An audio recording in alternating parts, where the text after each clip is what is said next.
কি হলো ডার্লিং?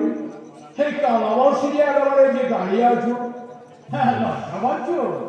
এসো এসো, আমি আমার পৌরুষ দিয়ে তোমাকে আমি তোমাকে নিজের করে দেব।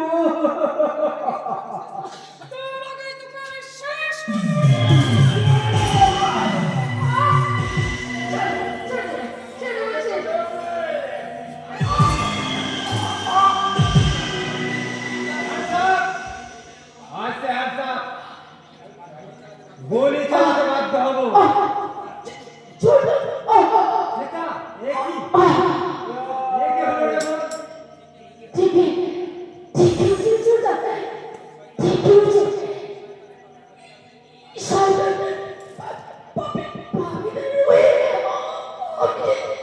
সাজা পেয়েছে না তোকে তোকে বলছি না এই জায়গায় এই জায়গায় তুই ছাড় না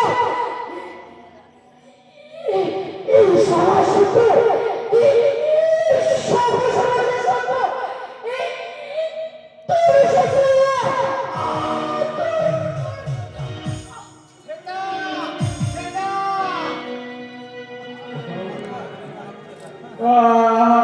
আমাকে তুমি ক্ষমা করবে ভাই, আমি বাধা হয়ে তোর কাছে।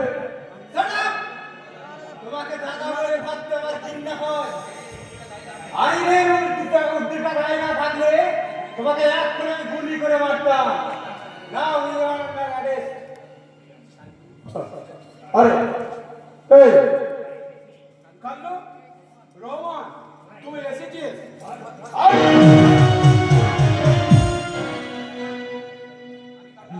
আমি কারো দাদা নই, আমি ভূতাঙ্গ।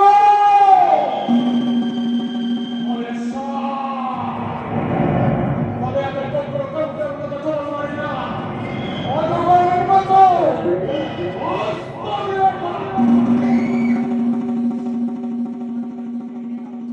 তোমাকে আমি অস্ত্র বেড়ে খাবো।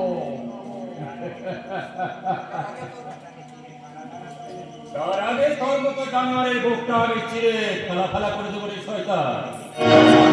এই কি সত্যবান আপনি?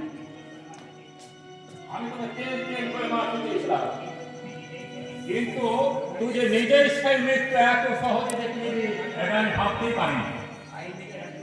আইন নিজের হাতে তুলে নিয়ে না শক্তিমান ওকে তুমি আইনের হাতে তুলে দাও কিসের আইন কাঞ্চন? যে আইন একজন পতিব্রতাস্ত্রীর সম্মান রাখতে ব্যর্থ হয়, যে আইনের সম্মান রাখতে গিয়ে আদর্শবান পুলিশ অফিসার সত্যবান রায়কে পথে ভিখারি হয়ে পথে পথে ঘুরতে হয়, সে আইনের প্রতি আমার কোনো বিশ্বাস নেই কাঞ্চন। তাদের থাকতো তাহলে অনেক আগে ওই জানোয়ারটাকে আমি ট্রেনে লকাপে করতে পারতাম। কাকে ভরতে মানে কে তুমি সত্যি করে বলো তুমি কে আমি কে দেখবে? তবে এই দেখো, সত্যবান রায়ের বদলে বিবেক রায়।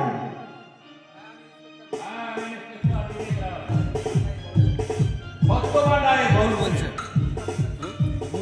আমি এতদিন বিবেক দারোগা থেকে তোমার সঙ্গে মিশে তোমার সমস্ত গোপন সংবাদ জেনে নিতাম, তারপর সত্যবান হয়ে তোমাকে আঘাত করতাম।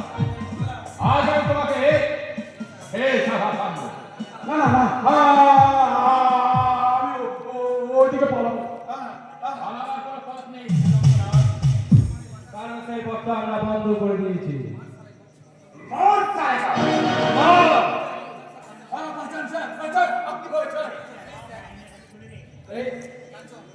আপনি আইনের হাতে তুলে দিন না কান্তল, এদেশের আইন এখন বড় লোকদের শাস্তি দেওয়ার চাইতে বড় লোকদের সুরক্ষা দেওয়াতে ব্যস্ত। তাই ওকে আইনের হাতে তুলে দিলে ও ঠিক আইনের হাতে ধীরে আসবে। তাই আমার মায়ের খুনে আমার শক্তি সমাজের বিভীষিকা তাকে আমি নিজের হাতে গুলি করে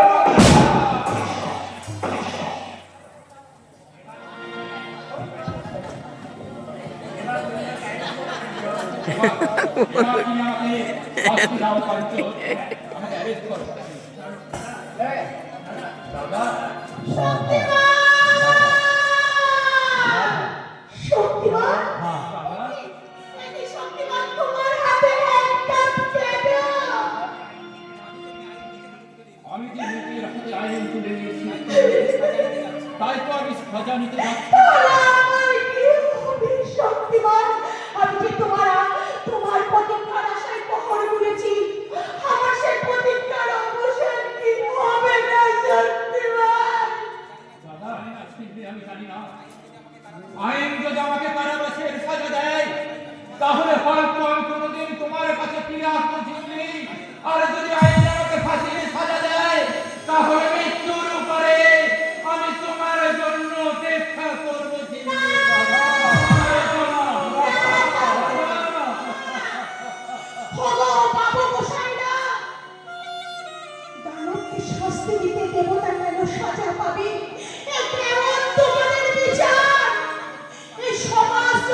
বাবা